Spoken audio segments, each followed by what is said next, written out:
textbook author who drew this picture in 1964 taught an entire generation of students that the United States was going to grow slower than the Soviet Union. That is spectacularly wrong, of course. That is one of the worst predictions that anybody has ever made in the history of making predictions. The person who made that prediction, however, was really smart. His name is Paul Samuelson. Paul Samuelson thought central planning would outperform economic freedom. And he was wrong. And the reason we know he was wrong is because we have data. We're not making an ideological argument here, we're making an empirical argument. It's so much more effective when we have disagreements, discussions with each other about how the world is, how the world should be, firmly grounded in data and evidence. Thank you all for coming tonight to the Academy of Capitalism and Illuminating Government Funds talk tonight by Robert Lawson. Let me tell you a little bit about Robert Lawson. Robert Lawson is the Jerome M. Fullinwider Endowed Centennial Chair in Economic Freedom in the O'Neill Center for Global Markets and Freedom in the Cox School of Business at Southern Methodist University. Prior to SMU, he taught at Auburn University, Capital University, and Shawnee State University. Dr. Lawson is co-author of the widely cited Economic Freedom of the World annual reports, which present an economic freedom index for over 140 countries. Lawson has numerous professional publications in journals including Public Choice, Journal of Economic Behavior and Organization, Cato Journal, Typos, Journal of Labor Research, Journal of Institutional and Theoretical Economics, and the European Journal of Political Economy. Lawson is past president of the Association of Private Enterprise Education and a member of the Montpelier Society. He earned his BS in economics from the Honors Tutorial College at Ohio University and his MS and Ph.D. in economics from Florida State University. In his spare time, he enjoys running marathons and ultramarathons, mountaineering, vintage baseball, and cooking. And so I would like to ask you all now to help me in welcoming Robert Lawson.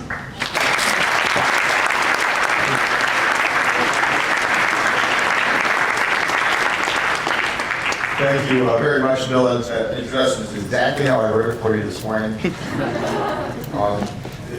There are a lot of seats. You want to come up front. It's the best seat in the house. It's like business class up here. Lots of laboring. No free drinks, though. Sorry. Wow, there's a lot of people here, and I know why. Extra credit is awesome. I promise I will do my best to make this extra credit experience as painless as possible, and hopefully enjoyable, and hopefully something you will think a little bit about as you leave this evening and talk to all the people that didn't come to this wonderful lecture. You can talk to them and tell them what they missed out on. The title of the talk, as you can see, is Decline of Economic Freedom.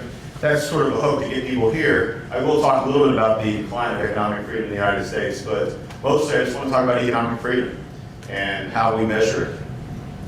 And before I do that, though, I want to tell sort of a little story. I started to say it wasn't too long ago that I was a college student. It was a few years now. But when I was a student at Ohio University in Athens, Ohio, I remember having wonderful debates with my friends, my college friends, my chums. I was a kind of a young Republican at that time. I was wearing blue blazers back then, too. And my friends, most of my friends were, I don't know if I should call them socialists, or they were Democrats at the very least.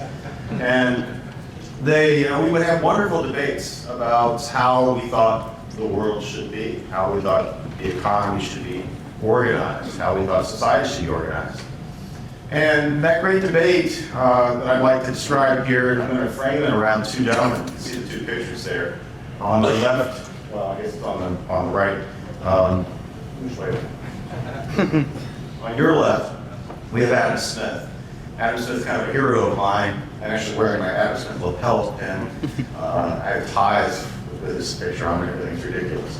And Adam Smith, famous Scottish economist, probably you've heard of him, wrote two great books. One book that we talked the most about was called The Wealth of Nations, Inquiry into the Nature and Causes of the Wealth of Nations. And in that book, Smith advocated what he called a system of natural liberty. A system of natural liberty. That was his term for it. It's kind of an 18th century term. Today I'm going to use the term economic freedom. And what Smith meant by a system of natural liberty, or what I mean today by economic freedom, is basically what we would casually call capitalism. Free markets, laissez-faire, some word like that. The essence of it is private property as the foundation for the economy. In terms of the role of government, it's a limited role for government.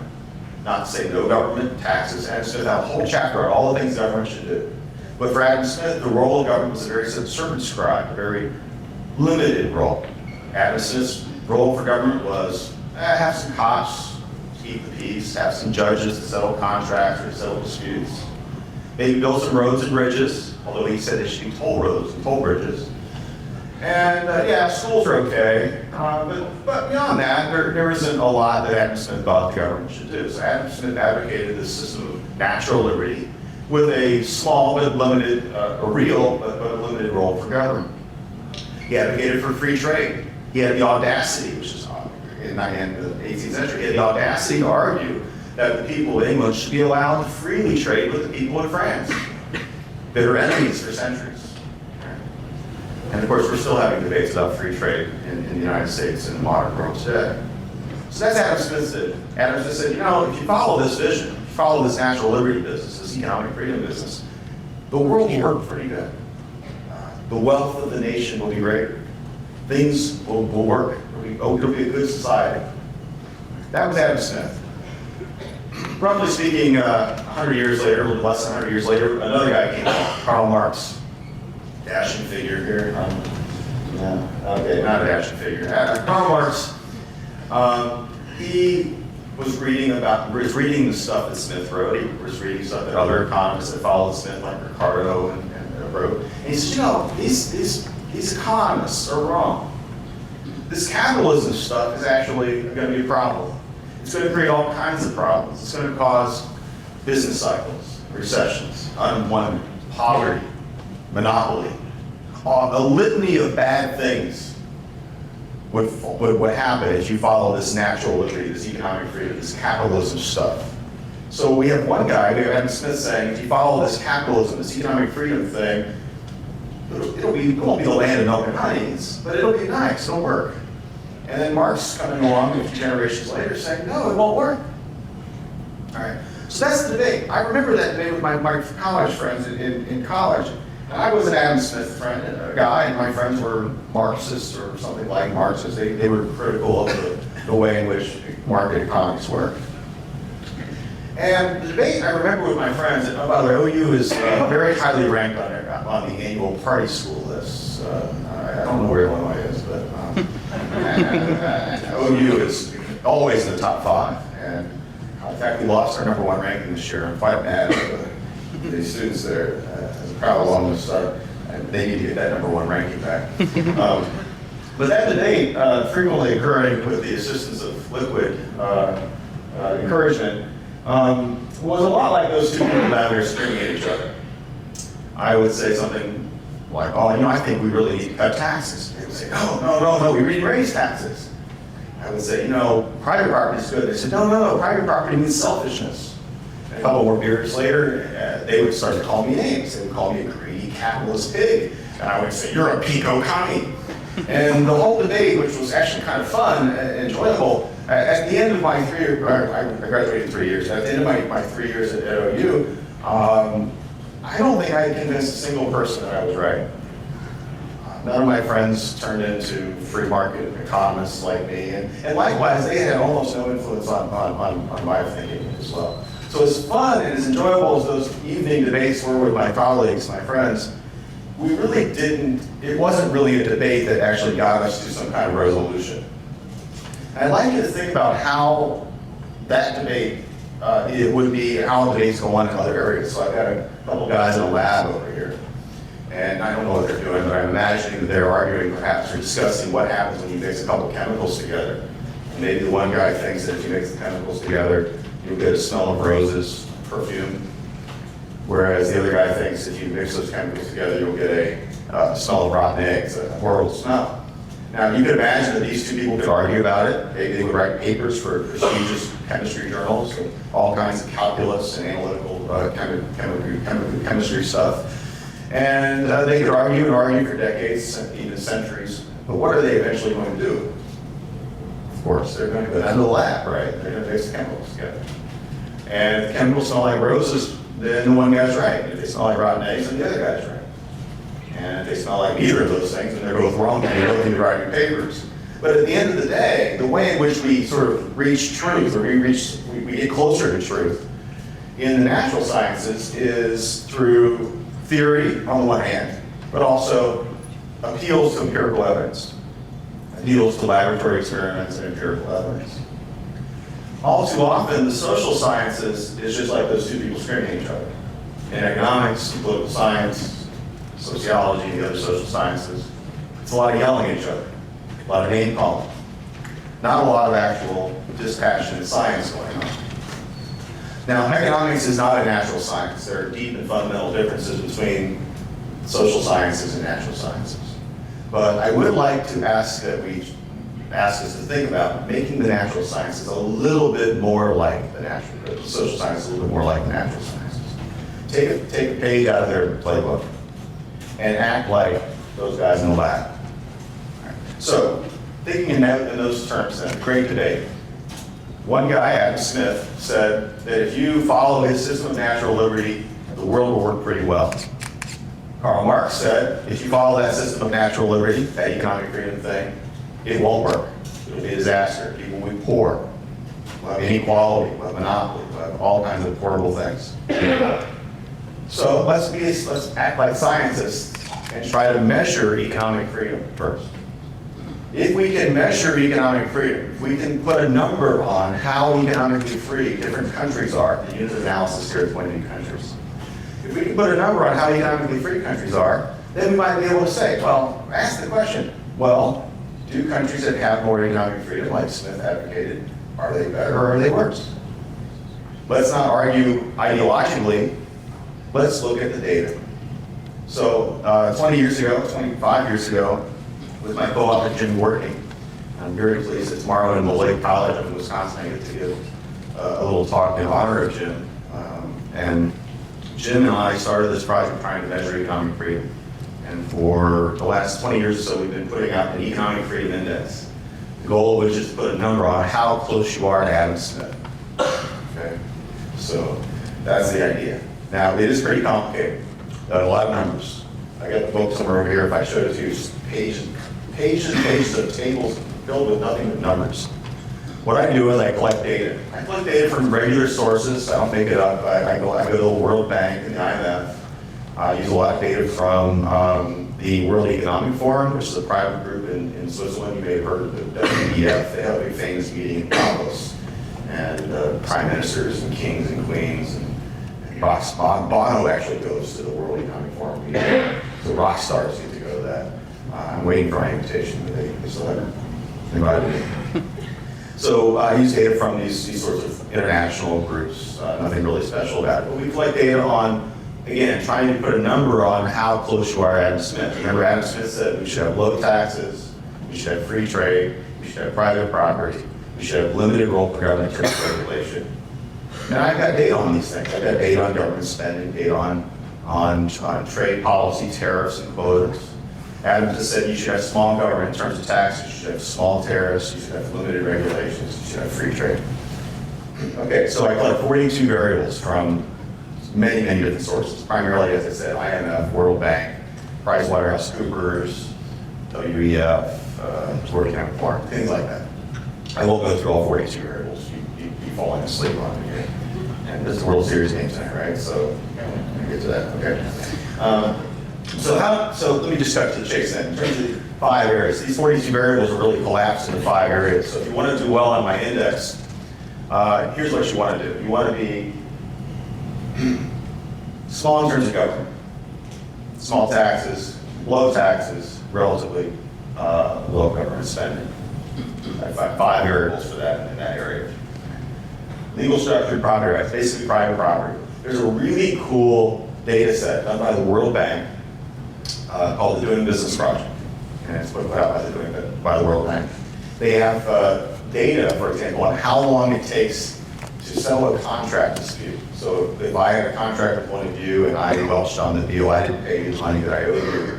The question is, how long would it take for the court in that country to, to make me give you the money that I owe you? In the United States, the estimate is 1 year. In some countries, it's 3,000 days. Think about that. 3,000, that's like a decade.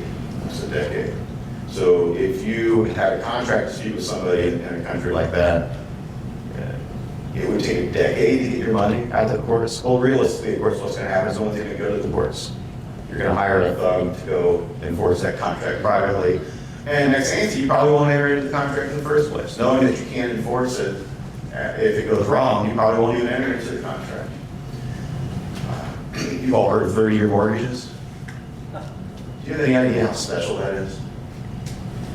What a special contract a 30-year mortgage is? A 30-year mortgage, some bank is going to give you, one of you people right now, just a few years from now, you guys are all really young, right, most of you, you're going to go to a bank in a few years and ask some banker for, $300,000. He's going to give it to you on the promise. All you're going to do is you're going to promise to pay him a little bit back every year for the next 30 years. Guess what? Most people in the world can't get 30-year mortgages.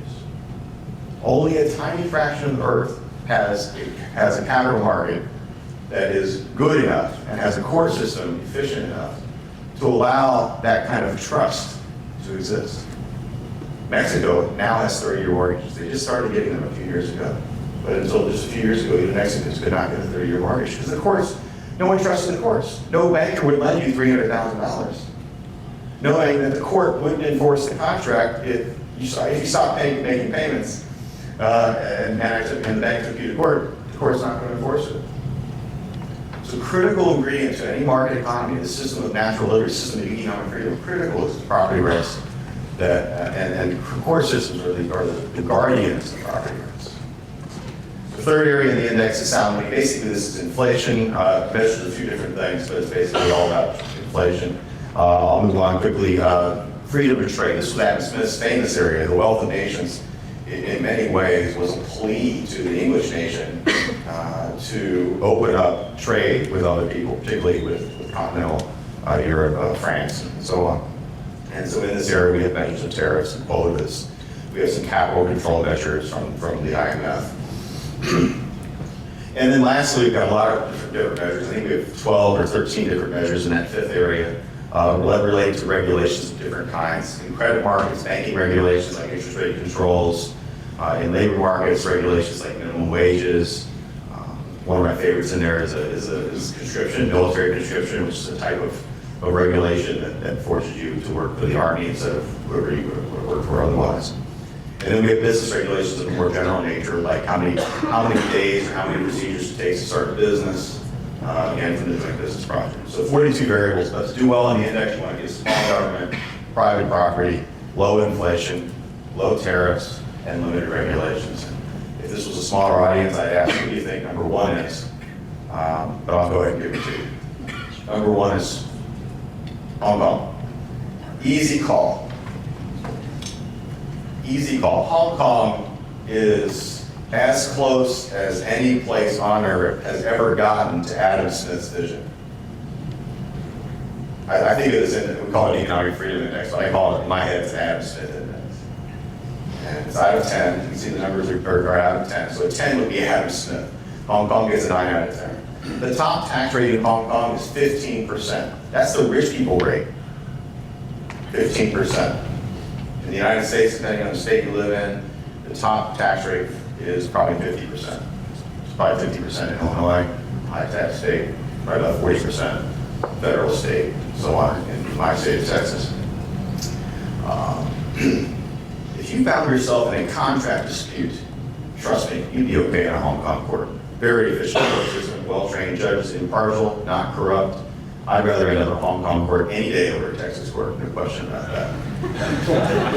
I don't know anything about the Illinois courts, so I'm not going to speculate, but I suspect it's true here as well. What's the tariff rate in Hong Kong? Fair question, 0. They don't have any tariffs at all? None at all. Open free trade. No tariffs, no customs duties. You can import and export anything into and out of Hong Kong with little or no interference. Regulations. They just did create a minimum wage. I'm mad about that. One of the regulations that we track is minimum wages. It's regulation in labor markets. And they didn't have one until just about 2 years ago. It's actually $2.50 an hour. So the average income in Hong Kong is $40,000. So trust me, very, very, very few Hong Kong workers find themselves working for the minimum wage. It's almost a symbolic thing more than anything else.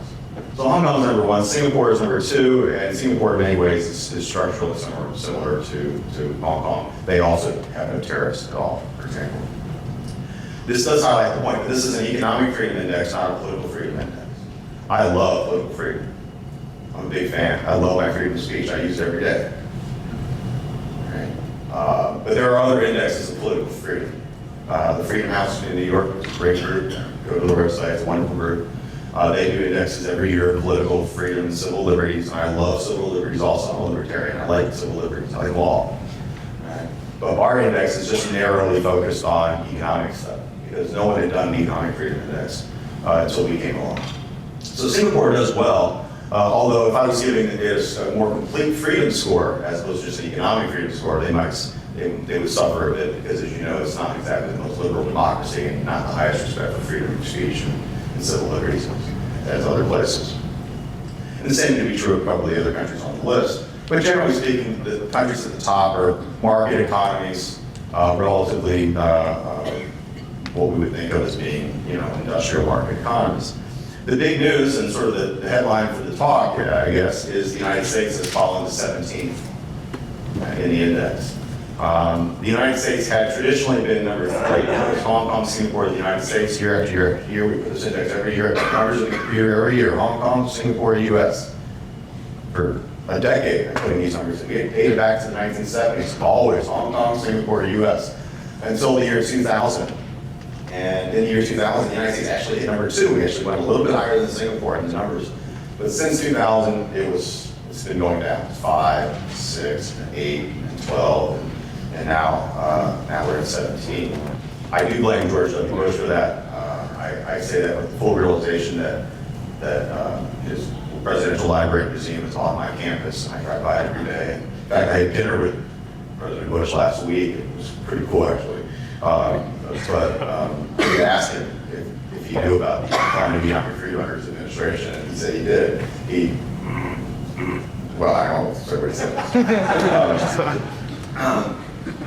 So economic freedom is going down in the United States. I'll talk a little bit next about some of the specifics as to why. So let's look at those 5 areas. First line is I know this is maybe hard for some people to see. The first line is government spending. And these are ratings, so when the line goes up, that means we're getting closer to Adam Smith. So when the line goes up, that means spending is going down. These are the ratings from the index. So as you can see, actually through the 80s and 90s with the progression, lower marginal tax rates under Reagan, spending constraints, restraint under Clinton, the ratings actually were getting better. And then even in the beginning of the Bush administration with some tax cuts, things got a little bit better.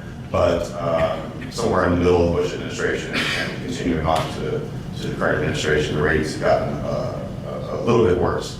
The problem, though, is not really spending. Republicans and free market people like to talk about spending and taxes. We talk about that stuff way too much. That's not really the problem. It's a small problem, but not a big one. The big problem is in area 2, which is that legal structure and property rights area. As you can see, in 2000, the United States had a 9 out of 10. And in this scale, that's about as good as you get. And now it's a 7 out of 10. For you math majors or your stats majors, that's about 2 standard deviations of decline. It's a huge decline.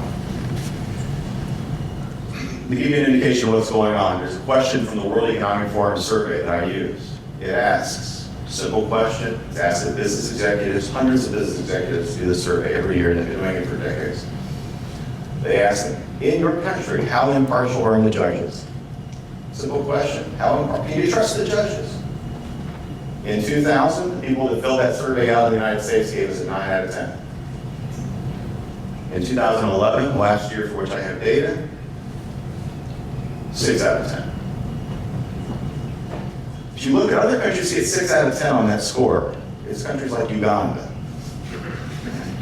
Not countries you typically want to be on a list with. And it's not just that one area. We have multiple measures, and they're all going down. Something has changed in the United States. Yes, spending's gone up a little bit. We got some deficit problems, whatever. The biggest problem I see for the United States, which is directly economics creative, is an erosion of property rights and the rule of law. We live in a country now, I'll get a little political, forgive me, but we live in a country now where the President of the United States can tell Chrysler and General Motors bondholders their bond contracts aren't valid. And instead of going to bankruptcy court like you're supposed to, I used to teach bankruptcy stuff, so I know this. Instead of going to bankruptcy court, the President of the United States intervened to save his friends at the expense of the contractual people who had those bonds, those contracts with null and void. The President intervened. But it's not just rich people with bond contracts that are getting their property stolen. Poor people get their property stolen every day on Interstate 40 in Tennessee. If you have the misfortune of being darker skinned than me and driving in a not so nice car in certain places with a few $1,000s, probably a few $1,000, maybe your last paycheck, your last job, bank account so you carry your cash with you. You get pulled over for speeding by a cop. Cop says, "Hey, can I search your car?" You say, "Sure." He finds $2,000 in your car. "What do you have this much money for?" He says. "I think this is drug money." That money belongs to the police department now. Oh, you have to prove your innocence to get it back. Without a judge or a jury, thousands of people every day, and there's probably hundreds of people every day, thousands of people, tens of thousands of people annually are having their money stolen from them by police departments in the name of war on drugs. Without a judge or a jury. That's a property rights problem that's affecting a lot of people. So, and it's corrupting, in my opinion, it's corrupting police departments. So I can go on and tell stories, but let me talk about the numbers again. The one area of the index that isn't getting any worse is the money area. I forget how many quantitative easings we're up to in the Federal Reserve now. Some of us are waiting for this axe to fall. So far, the inflation problem is not rearing its ugly head in the United States. I fully expect that the next time I give this talk, the University of Illinois, when they invite me to come back, that line will also have taken a bit of a dive, but we'll wait and see when the numbers come in. The area 4, which is that gray line, that's the trade area. We've also been going on a protectionist bench. Tariffs and quotas are up, and capital controls are up, and a number of different measures we have for how easy it is to cross borders, both human beings to cross borders, but also goods and services to cross borders. For those things, that's gotten harder. There's less freedom to travel and to move goods across the border. And then lastly, the regulatory area, the green line, that's also gone down modestly. But as you can see, it's really that property rights number, the blue line, that's gone down the most. So that's the United States, and that's the bad news. I really do prefer to give this talk. I talked to a party, it's helpful to have a drink in your hand. And put these bad numbers up there on the board. All right, let me talk about some other countries and tell you why all this stuff matters. Here are just some of the other larger countries. We rate 152 countries. So I can't show them all to you. It would be way too small for us to read the words. But here are some of the larger countries. You can see the United States again is that they're at 7th, Germany at 19th, France, Turkey, some of the Russia, Brazil. The color codings are indicating quartiles. So the blue is the top. If you're blue, you're in the top 25%. If you're green, you're in the second 25%. Yellow is the third, and red is the last, the bottom grouping. So the colors are trying to give you sort of an idea of where they are percentile rank-wise. I get a lot of questions about India. As you can see, India is red. It's actually right on the border of yellow and red. It's right about that 75th percentile score. China is obviously reformed a lot. And the economic growth in China has been the fastest in the world, 9-10% growth rates for 2 decades. And the progress in China is impressive. But let's not call China a free market economy, folks. Let's be honest here. I'll give you one sort of talking point on this. The entire banking system in China is owned by the government. So literally everybody in China, every domestic citizen anyway, who wants to start a business, expand a business, or anything like that, has to go to a government official to get a loan. Now, I don't know about you, when I think of free market capitalism, I don't think about having to go to a government official to get a loan. So a lot of liberalization has occurred in China, and it's impressive, it's laudable, it's good. but it's certainly, China has got a long, long way to go before we put them into the category of even like Western market economies, like Western Europe or whatever. They have a long way to go to reform. Same can be said, I think, of India, Brazil, and so on. Venezuela is dead last. They've been just doing everything they can to keep that last position. They now are lower than Zimbabwe. Here's a map that we actually put on the cover of the book, and this has all the countries that we rate. You see, we don't rate all the countries. The gray countries are the ones we don't have enough data for, so we don't rate Cuba or North Korea, although I'm pretty sure I know where Cuba and North Korea belong on the index. We also don't rate Sudan and Libya, but we've got most of the countries now that are important. And again, the color codings, blues are the top group, green the second, so on. There's some neat patterns there. I love the Chile-Argentina contrast. That's kind of fun. I love looking at the old Soviet Union. This is the most recent data, but you certainly know that whole Soviet Union up there, that entire area of the old Soviet Union, that would have been in 1980, if we were looking at 1980, so that would have all been red, right? That being the worst, as far away from Adam Smith as you could get, right? The Soviet Union. And since the break of the Soviet Union some 22, 3 years ago, we've seen just a massive sort of spread of stories going on. You see, if you look closely, you'll see little tiny Estonia right there. Estonia is a blue country. They're in the top 15. I think they're in 12 or something right now. My favorite country in the whole world, I guess except for my own, is that one right there. Does anybody know where that little point, the little blue? Anybody know where that is? Geography quiz. Yeah. Georgia. That's the country of Georgia. I just got back from there. I've been there a dozen times, and I know a lot about it. And again, 23 years ago, that was the Soviet Socialist Republic of Georgia, one of the most tightly controlled economies that's ever existed.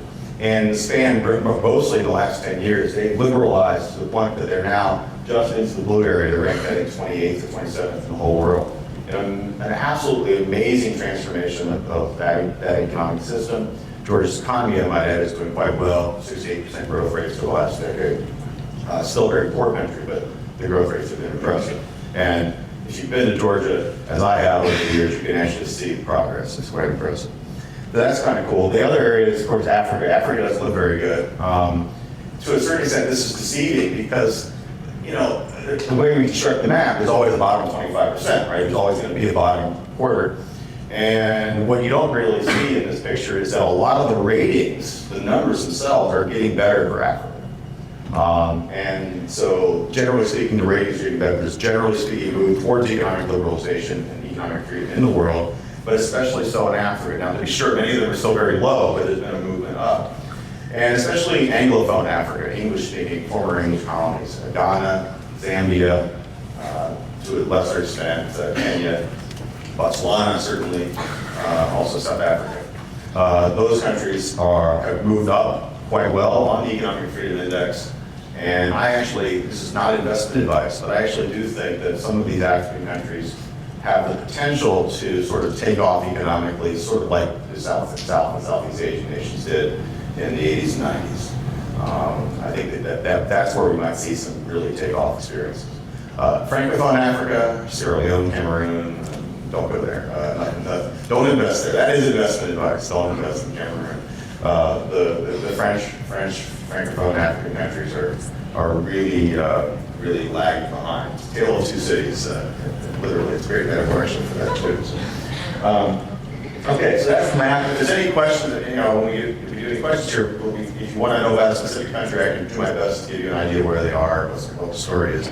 I don't know a lot about anything. I know a little bit about a lot of countries, so, but I don't know a lot of details, of course, in so many countries. Let me tell you why all this matters, and this may be a little small, and I apologize for that, but you can certainly see the pattern from wherever you're sitting. This is a graph that correlates the level of income in each country by those four quartile groups. The blue countries are the top quarter again, and then green and yellow and red. And you can see this is average income per person, measured in purchasing power parity terms, adjusting for inflation, adjusting for population. The average income in the blue countries on the map is $36,000. The average in the red countries is $4,000, about a 1 to 7 ratio. Huge difference. This is a low-tech picture. If you're an econometric student, I could do the scattergram with a fancy regression line and you get the same basic story. Trust me. The next one is economic growth. You can see the same pattern. So the first graph is the level of income. The second graph is the rate of change in income. So not only are the blue countries richer than the green ones richer than the yellow ones, and the yellow ones richer than the red ones, they are also, respectively, growing more quickly. And that's interesting, because if you think about it, remember some of those countries that are growing rapidly, like India and China, are in the bottom group. So despite the fact that some of the fastest growing countries are in the yellows, the blues are still, on average, outperforming some of those fast growing economies. That picture looks like the first one, doesn't it? If you read closely, though, that's not the average income for the population. That's the average income for the bottom 10% of the population. I love this chart. Actually, I think I'm the only one. I think I'm the only one to create, but you have to do some math to figure this out. And I'm really proud of telling this story. Economic freedom is, I think, as much about poor people as it is rich people. And too many people think, well, economic freedom is good for rich. It's all about the rich, man. Rich people. Rich people like economic freedom. Rich people like low taxes. Rich people like low regulations. It's a rich people thing, personal thing. Actually, I think that rich people have less at stake here. It's poor people have less at stake. So that's the average income of the poorest 10% in each of those four categories. In the blue countries, about $10,000. The average income for someone in the bottom 1/10 of the population in those blue countries. $10,000 isn't a lot. I'd rather have more. I do have more. But $10,000 is a lot better than $932, which is the average income for someone at the bottom of the distribution in one of those red countries. That is the order of magnitude difference. I think this story matters a lot more for poor people than it does for rich people. Rich people define all over the world. It's poor people that need economic freedom the most. And the last chart I'll show you, I have a whole bunch of these, but I'm only going to show you 4 of them. The last chart is life expectancy for birth. The nice thing about life expectancy data is that it is, first of all, it's widely available. All countries have it. Most countries, no matter how poor, how bad the statistics are, they manage to keep track of when you're born and when you die, and the demographers do a pretty good job of calculating life expectancy on that basis. And so as you can see here, the blue countries, the average life expectancy is approximately 80 years, and the red countries is approximately 60 years. That's a big difference. It's a big difference that goes beyond how many cars you have or how big your house is. If you look to be 80 years old, there's some older folks up here in the front. There's a weird distribution of seating here. Everybody old is in the front, young is in the back. No offense. When we came in late, you got stuck sitting up here with the old people. But the old people, you know, if you live to be 80, you get to see your grandkids born. You get to see your grandkids grow up. You get to see your grandkids probably get married, have their own kids. My daughter, she's 18, freshman at SMU. She has a close relation to 2 of her great-grandparents. That is a terribly special thing that most human beings throughout the history of our species have never had. I'm told, my daughter's 18, and I'm told by grandparents that's really cool. That's one of the greatest things that can happen to a person is to become a grandparent. The sad reality is, many people live in countries where their economic freedom is so low, and as a consequence, their income levels are so low, that they don't live long enough to experience the great joy that grandchildren are. So yeah, I want people to live in big houses and have cars and nice clothes and all the things that we think of when we think about development. But I also want them to know their grandkids, and potentially their great-grandkids. To me, that's a story, human story, that is more important than GDP per capita. All right, one last thing I'm going to pick on, and I'll do this quickly. That's a picture from 1964. I know you can't see it, but trust me, there's 2 lines on that. 2 sets of lines. One corresponds to the United States, one corresponds to the Soviet Union. This is from a textbook, an economics textbook. The textbook author who drew this picture in 1964 taught his students, and taught an entire generation of students, that the United States was going to grow slower than the Soviet Union. Look at those lines, the Soviet Union is going to grow faster, so the US is going to grow slower. At some point in the future, roughly in this picture, roughly around 1990, the Soviet Union will become richer than the United States. That is spectacularly wrong, of course. That is one of the worst predictions that anybody has ever made in the history of making predictions. The person who made that prediction, however, was really smart. His name is Paul Samuelson. He got the Nobel Prize, professor at MIT. He had that picture in his textbook for 10 editions. Paul Samuelson thought central planning would outperform economic freedom. And he taught his students that. And he was wrong. We now know he was wrong. And the reason we know he was wrong is because we have data. We're not making an ideological argument here, we're making an empirical argument. And to sort of wrap up, come back where I started, to me, it's so much more effective when we have disagreements and discussions with each other about how the world is, how the world should be, to have those discussions firmly grounded in data and evidence. Yes, we all have our biases, we all have our ideologies, we all have our theories of how the world works. But let's not let those ideologies and theories be the sole guide to the debate. Let's act like natural sciences a little bit and use data. Just last thing, this little plug, that's our website. If you want to go to our website, we have the book is available for free downloading in PDF. I don't get any royalties, so nothing in for me here.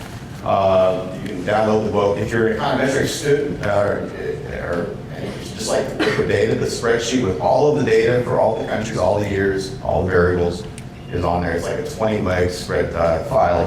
I can't email it to you, it's too big to even email now. So, but that's our website called freetheworld.com. And I don't know, we're going to have questions. How are we doing questions? Yeah, we got about 15 minutes for questions. I can just handle questions if there are any.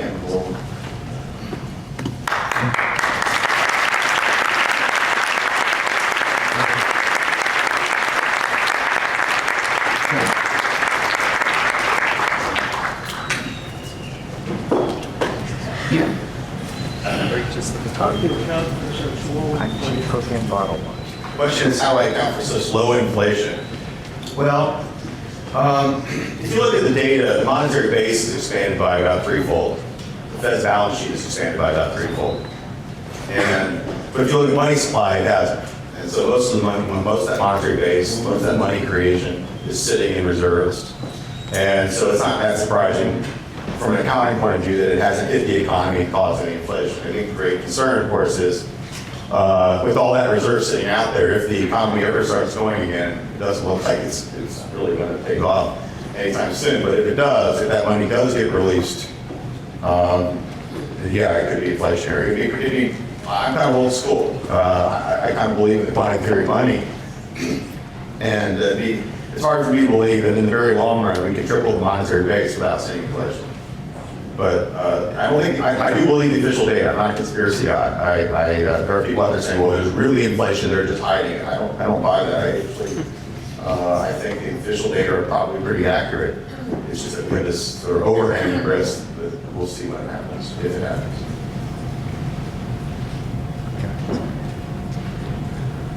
Somebody decides to Well, what are the main arguments made by the liberals against your views? Well, actually, the index has gotten quite a lot of use by ideological opponents, by leftists, if you want to use the American term liberal, yes. I think the index is capturing what we wanted to capture. We wanted to be an index of economic freedom. The countries that are high, like Hong Kong, they agree are more economically free. They don't like it. So I don't get criticisms about the numbers per se. The only criticism we get, I think the most worthwhile one, is I had a few sort of temperate liberals, American term. I'll use liberal in the corrupt American sense. I usually use it in the proper sense, but some liberals have said, well, economic freedom is good, but we need to soften the edges of it. So maybe a 9 isn't better than an 8. Maybe the optimum economic freedom is 8, not 9.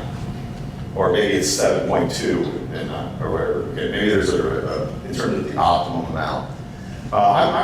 And that's a potentially valid argument. I don't think it's actually going to hold up to empirical scrutiny. There's very little, if you look at the data, there's very little evidence that anything but higher numbers is better than lower numbers, but I'll take that as a potential criticism.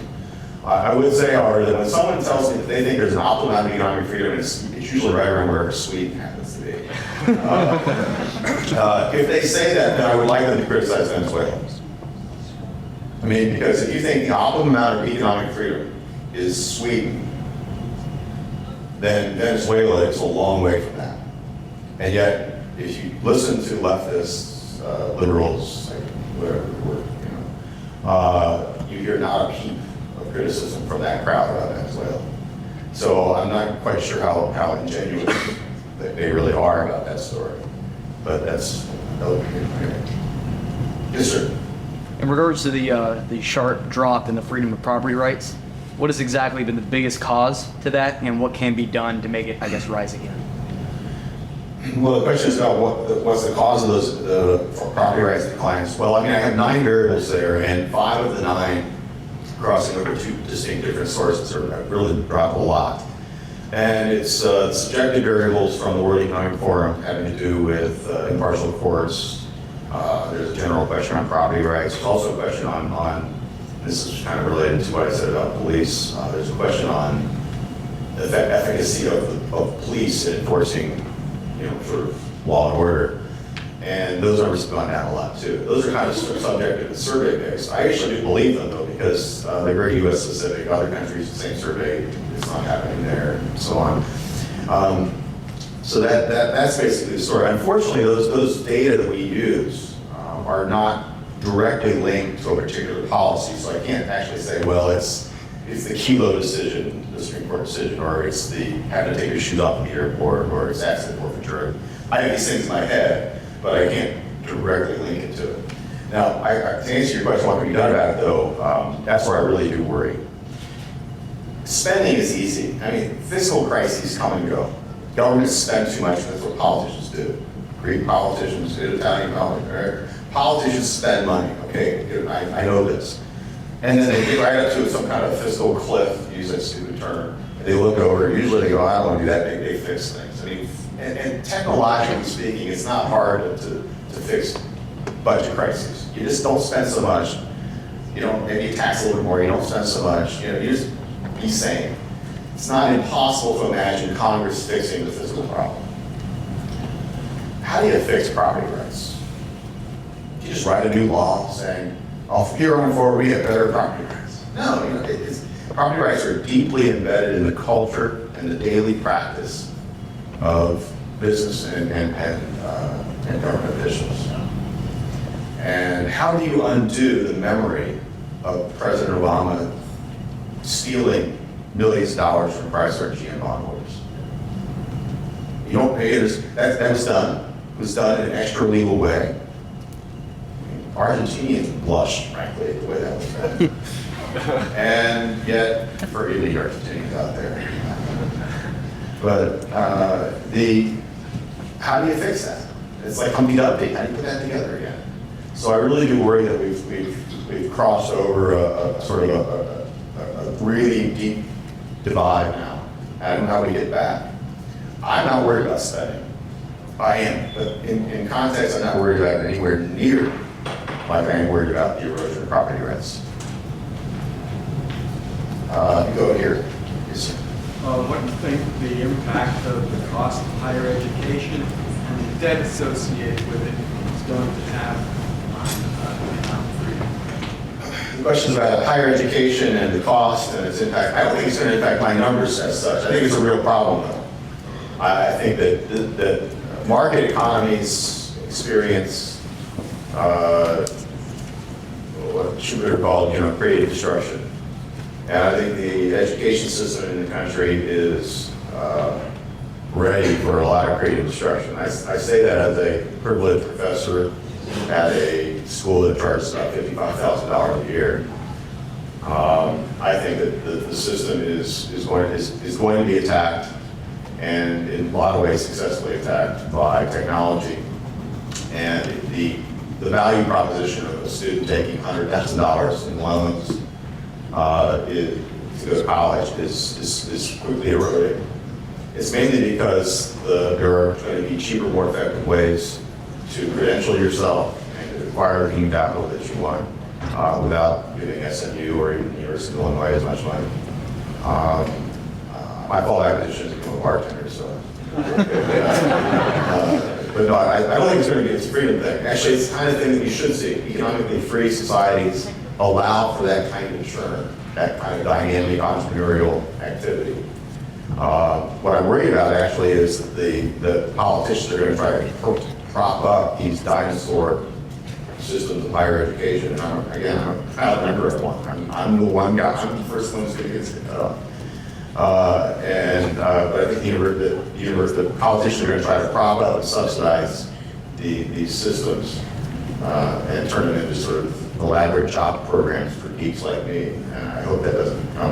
I mean, if universities can survive the market test, more power to them. But I think that there's going to be a really powerful test coming. It is coming. Khan Academy. There's all kinds of good stuff coming along. I'm very excited. We just had a whole seminar on this at SMU actually that I organized on the challenges to education. I also think it's true at the lower level as well. I think there's a guy named James Cooley, who's a British education professor. He is studying and now in the business of creating a system of low-cost private schools all around the world, in the worst slums in the world. The worst slums of Lagos, Nigeria, the worst slums you can find, literally people living on garbage heaps. And they're creating, for 50 cents a day, you can send your kid to school, and those kids are outperforming the government schools by multiple orders of magnitude. So I think that and they're doing it with technology. They're doing it because you can put a $200 laptop in front of the kid, and he can learn like a kid can in Cambridge, Massachusetts. It's changing the whole world in a positive way. In a way, it's going to, I think, going to destroy a lot of the edifice that we all have enjoyed. Sorry. Okay, I'm going to take 2 or 3 more. Young ladies are very patient. Do you also account for black money and corruption rates in the index?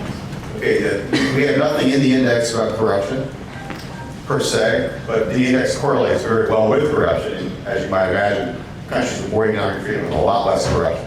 So there's nothing in the index structurally that includes that, but there have been a lot of studies that have been done by scholars who study corruption, and they find, as you might expect, that there's a negative relationship. Yes, sir. What do you think the free trade agreements with companies or with countries that have a lower production cost than us, how do you think that affects long-term unemployment within America? I don't think it affects long-term unemployment at all. The question is, how does trade with low-cost countries affect unemployment? I don't think it affects it at all. In fact, the evidence of that is clear. I mean, there's no difference between trade with low-wage countries and, say, a new invention. I mean, a silly example, but it's a good example, is the automobile put buggy whip makers out of business. And all the people that made buggy whips, all the people that made wagons, they all, within a generation, had to go find new work. Tens of thousands of American people had to go, and they did. There's no evidence that long-term unemployment trends correspond to those kinds of challenges. Now, that's not to minimize the microeconomic challenges for individuals involved. It's actually, if you're the one that's losing your job to a low-wage competitor, that is absolutely a serious challenge. And I say that as someone who's family members who are in that situation. But you have to remember, we don't make our country richer or more prosperous by not trading with other people. And in the long run, the country's going to be more prosperous in the long run. We're going to have more jobs if we allow that process to take place, even though it is a painful process.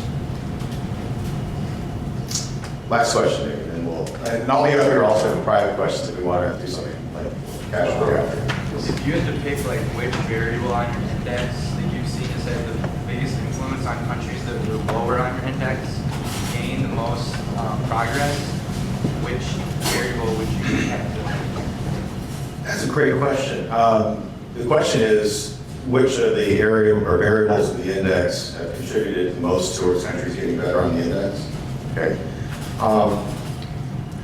The things you can do quickly tend to be those mechanical things like tax policy So if you want, a lot of the Eastern European countries after the Soviet Union broke up. Now the Soviets did have a tax system, and it was horrible. I mean, for every dollar you earned, 75 cents went to the state. And of course, they gave you all kinds of goodies. They weren't worth anything, but anyway, like Slovakia and Poland and Hungary, they inherited these horribly terrible tax systems. And most of them cut their taxes to very low and flat rates. Russia did, in fact. Russia's income tax rate is 13% flat, total flat tax. So that was one of the things you could do very quickly, because it all takes is a new piece of legislation, change tax rate. Boom. Tariff rates are also like that. You can very quickly lower tariff rates. Tax rates, tariff rates. Monetary policy you can fix quickly. So if you have a real big inflation problem like Zimbabwe had, you can very quickly fix that just by not printing so much money so quickly. So the countries that have gone out very quickly have done so in those sort of areas where we have the technological ability within the political systems just very quickly make changes. The things that have been slow, though, the opposite question, though, is what's slow, and that's that property rights stuff. Getting judges to be impartial, getting the courts to be independent of the executive, getting property rights for contracts and courts efficiently. All of that's the stuff that a lot of resources go into, but it's really hard to improve on those margins. But there is improvement. There's actually a really slow and steady improvement in the legal system, property rights system, all around the world. It's uneven, different places better than others, but it's really slow.